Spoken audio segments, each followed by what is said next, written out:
तो इसलिए भगवान ने कहा कि जो सांख्य योगी जिस स्थान को प्राप्त करते हैं, कर्म योगी भी उसी स्थान को प्राप्त करता है। और इस प्रकार से एकम यह सांख्यम च योगम एकम पश्यति, जो सांख्य और योग को, सांख्य योग अलग अलग है, सांख्य का मतलब जो निवृत्ति प्रधान मार्ग है और योग का मतलब कर्मयोग जो प्रवृत्ति प्रधान मार्ग है, इन दोनों को एकम पश्यति, एक रूप में देखता है। एक रूप में किस दृष्टिकोण से? फल के दृष्टिकोण से, क्योंकि ये भी वहीं ले जा रहा है। जैसे दो रास्ते हैं तो दो रास्ते को कोई कहे कि नहीं नहीं ये तो अलग है, ये अलग है, कोई इस पर चढ़ रहा है कोई इस पर चढ़ रहा है, तो बोले नहीं नहीं वो तो अलग जा रहे हैं, उनका तो अलग गंतव्य है। लेकिन जो जानकार है, जो उस गंतव्य को जानता है कि ये भी अंततः वही जाएगी और ये भी मार्ग वही जाएगा, दोनों एक ही स्थान पर जाके मिलेंगे। इसलिए जो विवेकी है क्या कहेंगे, वो कुछ देर के लिए भिन्न दिख रहा है, भेद दिख रहा है, लेकिन ये दोनों एक ही है। क्यों? क्योंकि गंतव्य एक ही है, प्राप्ति एक ही चीज की हो रही है। इसलिए थोड़े देर के लिए हमारे उसको अधिकारी भेद कर दीजिए, हमारी स्वाभाविक जो प्रवृत्ति है उसके आधार पर। किसी की प्रवृत्ति होती है कि वो नहीं कर सकता, जैसे कई लोग की ऐसी प्रवृत्ति होती है कि वो साधु हैं, कोई दोष नहीं है, पर वो उनकी प्रवृत्ति ये नहीं है कि वो कर्म कर सके, उनको झंझट लगता है, झंझट लगता है कि संसार के काम करने में मैं अच्छा नहीं लगता, उनका स्वभाव नहीं है। तो ठीक है, वो निवृत्त है, उनको कोई मतलब नहीं समाज से, सामाजिक क्रियाओं से, लेकिन वो खराब है ऐसा भी नहीं है, उनकी प्रवृत्ति नहीं। सबकी प्रवृत्ति अलग अलग होती है, सब प्रवृत्ति की बात। और एक की प्रवृत्ति है कि कर्म करते हुए भी उनको कोई समस्या नहीं है, स्थिति उनकी जो है कभी भंग नहीं होती, आत्मस्थिति से कभी नीचे नहीं गिरते, वो उनकी प्रवृत्ति है। और कर्म के बिना रह भी नहीं सकते, ऐसी स्मृति भाई वो बैठ ही नहीं सकते, तो उनके लिए कर्म योग है। तो इसलिए, लेकिन कोई ये कह गया ये तो कर्म योगी है, ये तो सब फंस गया सब जंजाल में, अब ये मुक्त नहीं होगा, कहाँ ही मुक्त होगा इन सब कर्मों में। तो करे कि नहीं, ऐसा जो देखता है वो मानव ठीक से नहीं देखता, लेकिन जो दोनों को, सांख्य और कर्म योग को, प्रवृत्ति और निवृत्ति के जो दोनों को एक ही समझता है, देखता है, वही वास्तविक रूप में सपश्यति, वही वास्तविक रूप में देखता है, वही ज्ञानवान है जो दोनों को एक ही समझता है। इसलिए अलग अलग नहीं है, दोनों से जो प्राप्तव्य है, गंतव्य है, वो समान ही है। इसलिए प्रवृत्ति मार्ग और निवृत्ति मार्ग में कोई भेद नहीं है, भेद बस समझ की है। और आगे भगवान कह रहे हैं, क्योंकि भगवान ने एक बात कही थी, दोनों में अपेक्षा जब तुलना की जाती है तो एक में तो श्रेष्ठता आ ही जाती है। तो जब तुलना अर्जुन के मन में आए कि भाई तुलना करके हमें बता दो दोनों में से कौन श्रेष्ठ है, तो भगवान ने कह दिया कि कर्मयोग श्रेष्ठ है। अब कर्मयोग श्रेष्ठ है तो ज्ञान योग को थोड़ा सा दिखाना पड़ेगा, अब उसी को दिखा रहे हैं और कह रहे हैं कि संन्यासस्तु महाबाहो दुःखमाप्तुम योगतः योगयुक्त मुनिर्ब्रह्म न चिरेणाधिगच्छति। करके अर्जुन, अयोगतः संन्यास आप्तुम दुःखम, करेंगे अयोगतः यानी कि कर्म योग के बिना, योग और अयोग मतलब निषेध अर्थ में है कि कर्म योग के बिना, बिना कर्म योग के संन्यास आप्तुम दुःखम। जो संन्यास है, संन्यास का मतलब निवृत्ति प्रधान जो मार्ग है, बहुत कष्ट देने वाला है, क्योंकि जिसने अभ्यास नहीं किया कर्मयोग का उसके लिए ये मार्ग बहुत कठिन हो जाता है। इसलिए प्रारंभ में उनको भी कर्मयोग करना ही पड़ता है। जाते भी है गुरु के पास और कहते हैं कि हमको संन्यास दे, तो भी नहीं देते, लेकिन अभी सेवा करो, क्योंकि सेवा से चित्त की शुद्धि होगी, अंतःकरण की शुद्धि होगी, तुम्हें पता चलेगा कि कैसे सेवा में राग द्वेष होता है। कुछ तुम्हारे प्रतिकूल लोग मिलेंगे, कुछ तुम्हारे अनुकूल मिलेंगे, अनुकूल मिलेंगे उसके साथ तुम्हारा राग होगा, प्रतिकूल होगा तो तुम्हारे साथ द्वेष होगा। वहीं जो है गुरु डांटेगा कि यहाँ राग द्वेष नहीं करना है, तुम्हें प्रतिकूल है तो भी तुम्हें द्वेष नहीं करना, अनुकूल है तो तुम्हें ज़्यादा राग नहीं करना है, उसके ज़्यादा पक्ष नहीं लेना है, उसके साथ ज़्यादा उठना बैठना नहीं है, तुम्हें राग हो गया फिर तो वही गृहस्थी बात अब हो गई, संसारी काम यहाँ भी करोगे। तो इस प्रकार से जिसने कर्म योग का निर्वाह नहीं किया उसके लिए तो संन्यास यानी कि निवृत्ति मार्ग और कठिन है। और जो ये कभी कभी देख लिया जाता है कि कोई जन्म से ही निवृत्त होता है तो वो जन्मांतरीय उनके कर्म योग का अनुमान करना पड़ता है कि पूर्व जन्म में उन्होंने कर्म योग इतना किया है कि उसका फल ये हुआ कि अब वो जन्म से ही विरक्त हैं, जन्म से ही जो है निवृत्ति प्रधान है। इसलिए निवृत्ति मार्ग में भी प्रवृत्ति आवश्यक है, प्रवृत्ति के बिना निवृत्ति कष्टकारी है, दुखदायी है। तो इसलिए जो है अयोगतः संन्यास आप तुम दुखम, बिना कर्म योग के संन्यास अर्थात मन इंद्रिया शरीर द्वारा होने वाले संपूर्ण कर्मों का जो है कर्तापन का त्याग करके, और ये जो बहुत कठिन मार्ग है। और कह रहे हैं भगवान कि मुनि योग युक्त ब्रह्म न शिरेण अधिगच्छति। जो मुनि है, मुनि का मतलब भगवान का स्वरूप का मनन करने वाला, जो सदैव भगवान के स्वरूप का मनन करता रहता है उसको मुनि कहते हैं। तो मुनि योग युक्त ब्रह्म न चिरेण अधिगच्छति। लेकिन जो मुनि है जो निरंतर भगवान का भजन करता है और योग युक्त है, योग युक्त मतलब कर्म में सब कर रहा है, सब कर्म कर रहा है, लेकिन कर्म करते हुए भगवान की स्मृति बनी हुई है उसकी, ऐसा जो मुनि है मनन करने वाला, योग युक्त यानी कि कर्म योग से युक्त होकर के और कर्म करते करते ही शीघ्र ही ब्रह्म को प्राप्त कर लेता है, शीघ्र ही मोक्ष को प्राप्त कर लेता है, शीघ्र ही भगवत साक्षात्कार हो जाता है उसको। कर्म योग करते हुए ही, यदि कर्म योग न करे तो निवृत्ति में तो ये समस्या है कि व्यक्ति को लगेगा कि मैं सिद्ध हो गया। निवृत्ति में सबसे जो बड़ा खतरा है वो यही है कि व्यक्ति को लगता है एकांत में कि मैं तो सिद्ध हूँ। क्यों? क्योंकि काम नहीं आ रहा है मेरे को, क्रोध नहीं आ रहा है, लोभ नहीं आ रहा है, इसलिए मैं सिद्ध हूँ। आएगा कैसे? काम के सामग्री तुम्हारे साथ नहीं है, सामने नहीं है, लोभ के सामग्री पैसा आदि तुम्हारे पास नहीं है, और द्वेष के सामग्री कोई दूसरा ही नहीं, एकांत में बैठे हुए, तो कैसे होगा? आलम्बन जब आता है तब पता चलता है। और वो व्यक्ति जो है एकांत में ही रहा है। हमने तो कई ऐसे व्यक्ति को देखा कि भयंकर एकांत में और बहुत वर्षों से एकांत में, लेकिन उनके पास आप एक हफ्ता रह लीजिए कोई व्यक्ति जाकर, तब देखिए और आग्रह हो जाता है उनको, फिर गुस्से हो जाते हैं, और तब लगता है कि क्या किया इन्होंने इतने साल, इतने साल जो है एकांत में रह करके क्या किया इन्होंने। इतना तो और जगह संसार में भी तो यही चलता है, भाई हमारे प्रतिकूल हो आप, इसलिए हम आपसे द्वेष करेंगे, हम आपको पसंद नहीं करेंगे, अनुकूल हो तो आपको बैठाएंगे, खूब आपको आपसे बातें करेंगे, यही तो होता है। और वही एकांत में बैठे वाला व्यक्ति भी कर रहा है, एकांत सेवन, दीर्घकाल एकांत सेवन करने के पश्चात भी यही कर रहा है, तो आपने प्राप्त क्या किया? आपको लग रहा है कि मैं एकांत में हूँ इसलिए मेरे के अंदर काम क्रोध लोभ नहीं आ रहा है, इसलिए मैं सिद्ध हो गया। ऐसा नहीं है। कर्म योग में होता है कि सामग्री आपके समस्त विषय बराबर आपके समक्ष प्रस्तुत होते रहते हैं, काम क्रोध लोभ आदि के विषय प्रस्तुत होते रहते हैं, सजगता बनी रहती है वहाँ पर बार बार अपने चित्त को, अपने इंद्रियों को संयमित करना पड़ता है।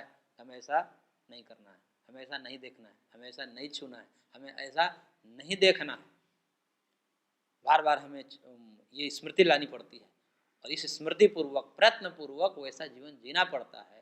और धीरे धीरे करते हैं तो ऐसा करते करते फिर वो राग द्वेष खत्म होने लगते हैं। कर्मयोग के द्वारा, इसलिए महर्षि पतंजलि ने तो कहा कि कर्मयोग पहले आवश्यक है, उसी को कर्मयोग को क्रिया योग उन्होंने कहा। तपस स्वाध्याय ईश्वर परिधानानि क्रिया योगा, क्रिया योग अर्थात कर्मयोग। और इसका क्या फल है? तो उन्होंने कहा कि क्लेशों का तनु करना और समाधि भावनार्थ क्लेश तनु करनार्थ, किस भगवान के प्राप्ति के निमित्त आपके चित्त की योग्यता तैयार हो जाती है कर्मयोग से। कर्मयोग से चित्त शुद्ध होने लगता है और सारे क्लेश जो हैं राग आदि वो कमजोर होने लगते हैं, कमजोर होने लगते हैं। इसलिए कुछ विषयों में तो नेता ठीक होते हैं, गाली सहन करने में नेता जो है गाली सह लेते हैं। बाकी सामान्य व्यक्ति को गाली दे दो तो तुरंत क्रोधित हो जाए, केस कर देगा, लेकिन नेता रोज गाली खाता है, उसको पता है कि गाली खाना ही पड़ेगा, नहीं खाएंगे तो हमें जो है ये काम है हमारा। तो कुछ विषय में तो सहनशील होते ही हैं। क्यों? क्योंकि वो समाज से जुड़े हुए हैं, रोज उनको लोग मिल रहे हैं। उनसे कोई मिलने जाता है तो बड़े उससे मिलते हैं, क्योंकि पता है उनको कि ऐसा नहीं मिलेंगे प्रेम से वोट नहीं देगा ये। तो प्रेम पूर्वक बातें भी करेगा, मिलेगी तो उसकी वाणी संयमित है। जो अच्छे नेता होते हैं उनकी वाणी भी संयमित होती है, क्योंकि उसके लिए जो है बार बार अभ्यास करना पड़ता है, उसको भी झटका मिलता रहता है, इसलिए अपने वाणी को संयमित करता है, अपने स्वभाव को संयमित करता है। तो ऐसे बहुत चीज़ें उसमें सुधार हो जाती है। तो समाज में रहते हुए यदि व्यक्ति इन विषयों में रहे और अपना लक्ष्य को निर्धारित करे कि हमें जाना है तथा भगवत प्राप्ति तक, तब उसके कर्म जो हैं वो संयमित होंगे। इंद्रियों को संयम कर कर संसार में व्यवहार करेगा और ये मन में रखेगा कि हमको जाना है, क्योंकि हम यदि इसमें फंसेंगे तो भगवत प्राप्ति नहीं हो पाएगी। तो इसलिए जो है कर्मयोग की श्रेष्ठता इस आधार पर भी है कि पता चलता है कि हमारे अंदर अभी काम कितना है, क्रोध कितना है, लोभ कितना है, हमें किन किन विषयों में राग है ये भी पता चलता है। रस में है, रूप में है, स्पर्श में है, गंध में है, किस में है ये पता चलता है। रूप को देकर के हम तुरंत आकृष्ट होते हैं, या रस को देकर तुम्हें तुरंत हम खींचे चले जाते हैं, या स्पर्श को देकर के तुरंत हमें छूने की इच्छा होती है। ये जब संसार में रहते हैं तो पता चलता है हमारी स्थिति का। अब जब पता चल जाए तो उसको जांचना होता है कि कहाँ कहाँ है, हमें कहाँ कहाँ राग है, फिर उससे बचने का प्रयास, उसको कम करने का प्रयास करना पड़ता है। तो ये जो साधना निरंतर होती रहती है जगत में, प्रवृत्ति मार्ग में साधनाएं हमारी होती रहती है, लेकिन निवृत्ति मार्ग में ये खतरा रहता है कि कोई विषय नहीं होते लेकिन लगता है कि हम सिद्ध हो गए। और वहां भी विषयों का त्याग करके भी मन से चिंतन तो चलता ही रहता है। भगवान तो पहले ही बता चुके हैं कि अज्ञानियों के जो निवृत्ति है वो भी प्रवृत्ति है। जो आया था श्लोक जो है प्रसंग बसात आया था एक श्लोक अष्टावक्र गीता का, कि मूर्खों की जो निवृत्ति है वो प्रवृत्ति को उत्पन्न करती है, और जो श्रेष्ठ जन की जो प्रवृत्ति भी है वो निवृत्ति रूपी फल को देने वाली होती है। तो बिना ज्ञान के, बिना जाने बुझे, कोई ज्ञान नहीं है, सिद्धांत पता नहीं है कि वास्तव में मुक्ति का कारण क्या है, मुक्ति का कारण कर्म छोड़ना है या राग द्वेष छोड़ना है, ये पता नहीं है, तो अज्ञान वशात कर्म को ही छोड़ दिया और समझ गया कि मैं मुक्त हो जाऊंगा। वो छोड़ना भी, उसका कर्म त्याग भी एक पाप बन जाता है। और ज्ञानी का जो कर्म करना भी वो बंधन का कारण नहीं बनता, क्योंकि वो राग द्वेष रहित होकर कर्म करता है। तो ज्ञान की कमी है, ज्ञान बोध होना चाहिए, इसलिए पढ़ा जाता है शास्त्र, इसलिए सत्संग करना पड़ता है, गुरुजनों के शरण में जाना पड़ता है, कि ताकि एक बार सिद्धांत पता चल जाए। सिद्धांत को न जानने के कारण ये नाना प्रकार के भ्रम उत्पन्न होते हैं। कोई कुछ बता देता है, कोई कुछ बता देता है, और उसी में सब जो है लगे रहते हैं। ये ठीक है तो ये ठीक है, ये ठीक है, ये ठीक है, ये निर्धारित ही नहीं होता। जीवन भर निर्धारित ही नहीं हो पाता कि ठीक क्या है, कैसे पूजा करें।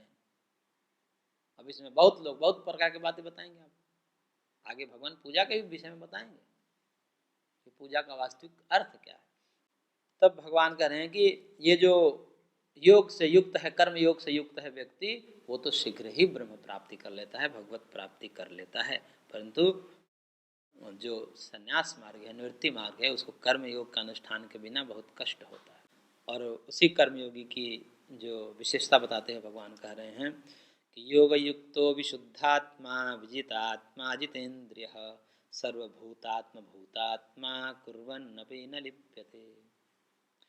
करे भगवान की विजितात्मा, जितेन्द्रिय, विशुद्धात्मा, ये सब विशेषण है उस कर्मयोगी के, कि वो कर्मयोगी कैसा होता है।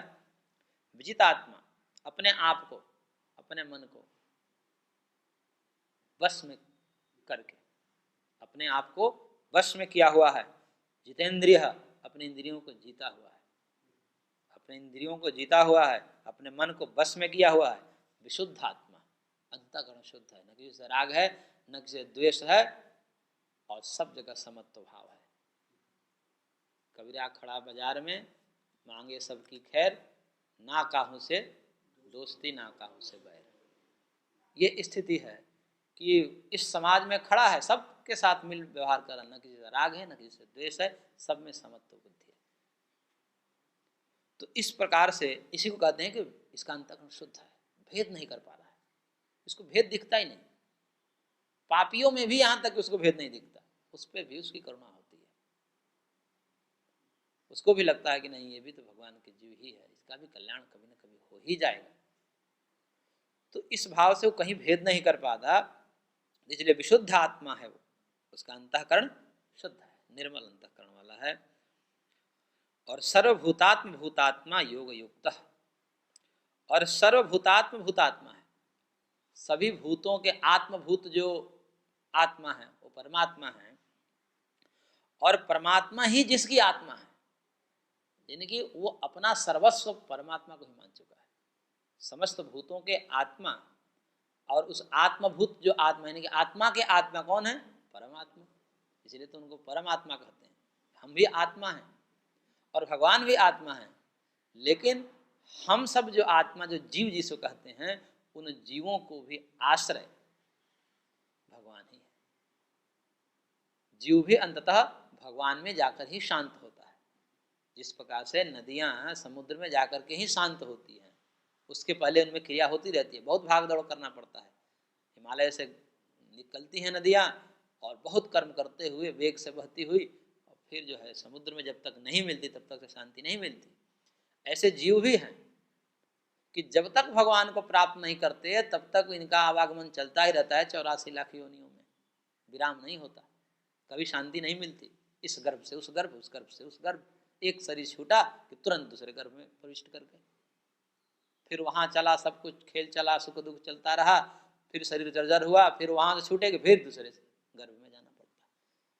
इसलिए शांति कहाँ मिली?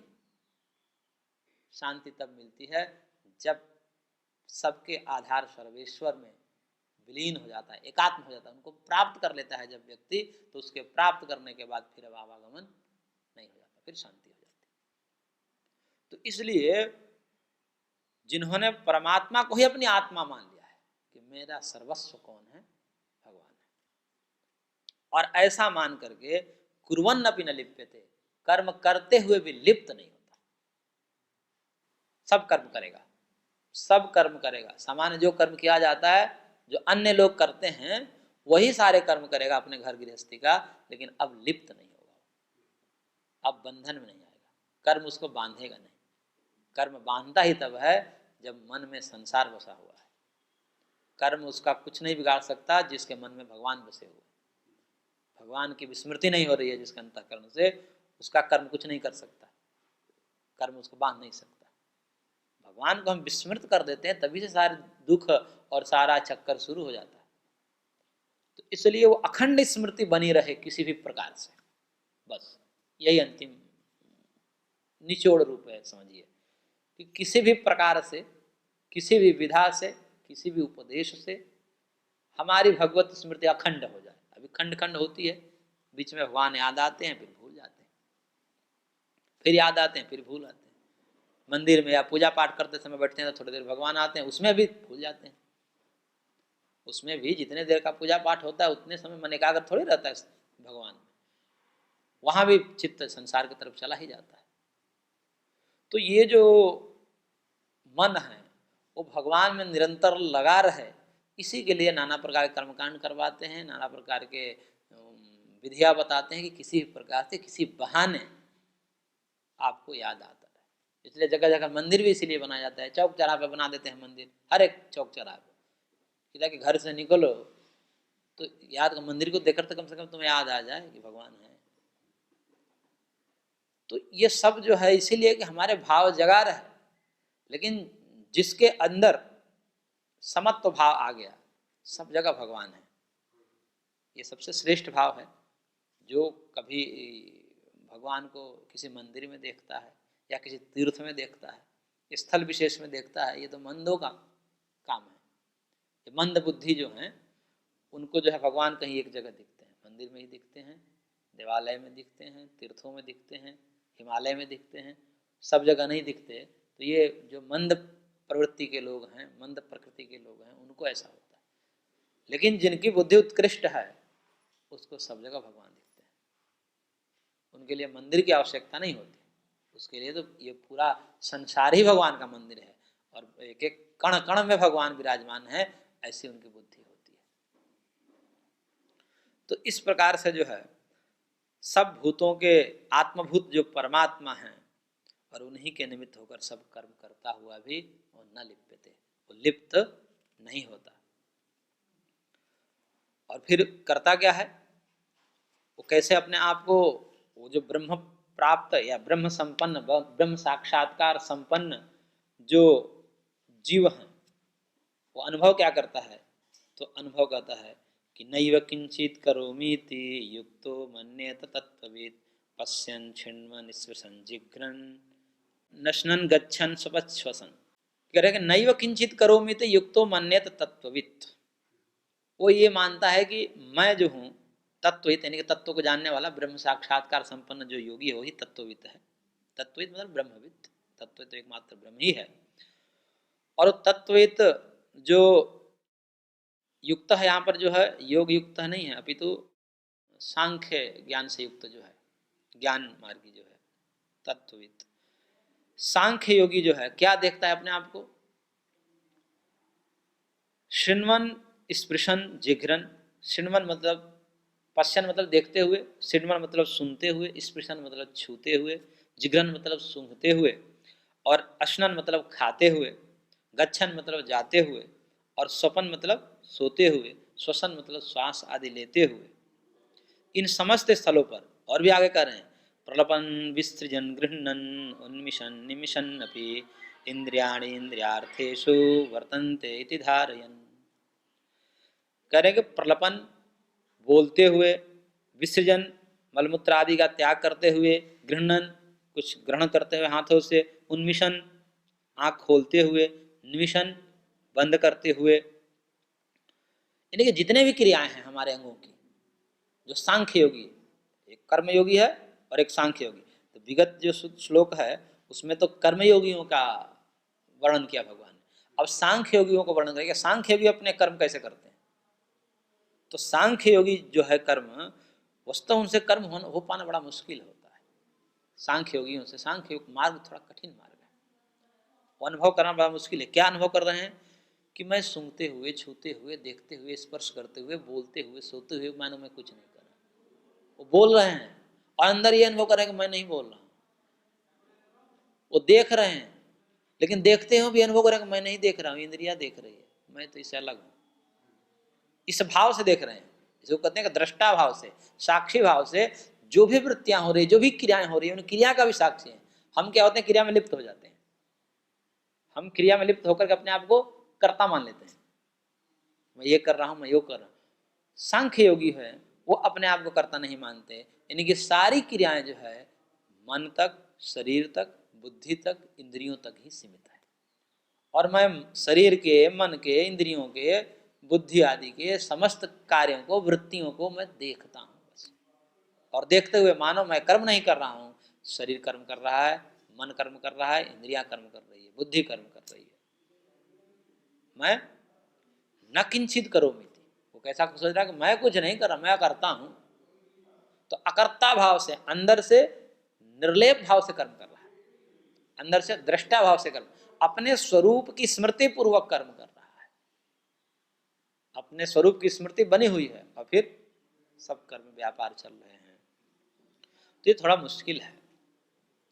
और मानता है कि इंद्रियाणि इंद्रियार्थेषु वर्तन्ते इति धारयन्, कि इंद्रियां अपने अर्थ में ही बरत रही हैं। इंद्रियां अपने अर्थों में बरते नहीं कि इंद्रियों का ये सब खेल है, मेरा खेल नहीं है, ये जो भी कुछ है वो मेरा नहीं है, मैं अकर्ता हूँ। इस भाव में वो कर्म करता है, ये सांख्य योगी है। और ब्रह्म कर्मयोगी कैसा है, तो उसको भगवान कह रहे हैं कि ब्रह्मण्याधाय कर्माणि संगम त्यक्त्वा करोति यः लिप्यते न स पापेन पद्मपत्रमिवाम्भसा। बहुत बढ़िया श्लोक है, इसको याद करने लायक है। कह रहे कि ब्रह्मणी आधाय कर्माणि, समस्त कर्मों को भगवान में अर्पित करके। कर्मयोगी कैसा कर्म करता है, जितने भी उसके कर्म हैं, शरीर से, वाणी से, मन से, मानसिक क्रियाएं होती है जैसे भगवान के भजन इत्यादि, वो भी मानसिक क्रियाएं हैं। शरीर से जो भी कर्म हम कर रहे हैं, वाणी से कर्म कर रहे हैं और मन से कर्म कर रहे हैं, ये जितने भी कर्म हैं समस्त कर्मों को भगवान को अर्पित करके ब्रह्मणि आधाय, तो सब कर्मों को भगवान में अर्पित करके संगम त्यक्त्वा करोति, राग आदि का त्याग करके कर्म करता है। क्योंकि कर्म तो दे दिया भगवान को कि ये जो है आपने हमको सामर्थ्य दिया, शक्ति दी, बल और वेग प्राप्त कराया हमको कर्म के लिए, तो मानो कौन कर रहा है कर्म, आप ही कर रहे हैं, इसलिए फल भी आपको ही अर्पित। इसलिए वो जो एक एक क्षण जो भी कर्म कर रहा है वो अर्पण भाव से ही कर्म करता है। प्रारंभ में ये होता है कि अर्पण करवाया जाता है, जो कर्म करते हैं कर्म संपन्न हो जाता है, जैसे पाठ संपन्न हुआ, कोई क्रियाएं संपन्न हुई, तो फिर कहते हैं कि आप इसको अर्पित कर दीजिए, अपने इष्ट को ये कर्म अर्पित करिए। कर्मकांड में होता है, श्री रामचंद्र चरणाभ्याम अर्पणमस्तु, श्री चंद्र चरणाभ्याम अर्पणमस्तु, कि ये भगवान के चरणों में अर्पित, ये जो भी कर्म हुआ यार, तो ऐसे कर्म के अंत में होता है। लेकिन एक स्थिति ऐसी आती है कि निरंतर कर्म करता है, वो अर्पित भाव बना ही है। कर्म करते हुए वो सोच रहा कि नहीं सब भगवान के हैं, सब मैं कुछ नहीं कर रहा। ये स्मृति बहुत दृढ़ स्मृति है।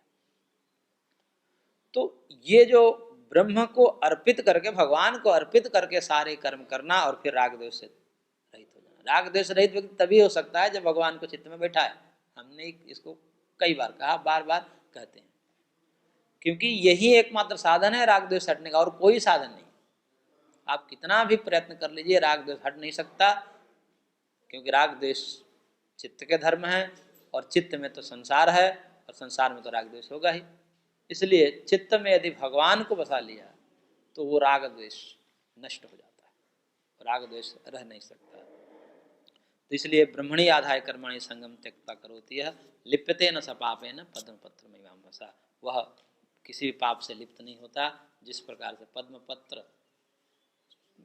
कमल का पत्ता पानी से लिप्त नहीं होता, पानी भिगा नहीं सकता उसको, इसी प्रकार से ऐसे ब्रह्मार्पित कर्म करने वाले जो व्यक्ति हैं उसके सारे कर्म बांधते नहीं, उस पर लेप नहीं लगाते, वो कर्म बंधन में नहीं आता। तो इस प्रकार से हमने यहाँ पर आज क्लास को विराम देते हैं, अगली कक्षा पुनः करेंगे।